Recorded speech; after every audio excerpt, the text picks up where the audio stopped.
జమ్మికుంట, వీనవంక, ఇల్లంతకుంట మండల కేంద్రాలలో పాకిస్తానీ జాతీయులను బహిష్కరించేందుకు తగిన చర్యలు తీసుకోవాలంటూ బీజేపీ ఆధ్వర్యంలో తహసీల్దార్లకు వినతి.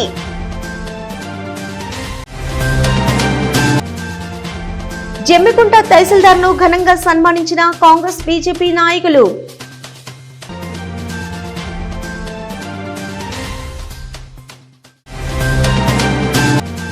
ఆధార్ తరహాలో రైతులకు 12 అంకెలతో కూడిన విశిష్ట గుర్తింపు కార్డులు కేటాయించేందుకు కేంద్ర ప్రభుత్వం చేపట్టిన రైతు నమోదు ప్రక్రియ ప్రారంభం. జమ్మికుంట పట్టణంలో గంటపాటు చిన్నారి తప్పిపోవడంతో హైరాణ పడ్డ తల్లిదండ్రులు.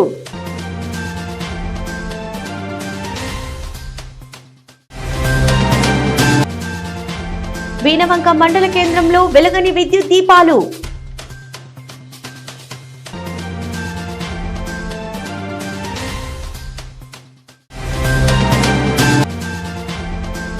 ఇల్లంతకుంట మండల కేంద్రంలో హిందూ ఏక్తా యాత్ర పోస్టర్ ఆవిష్కరణ.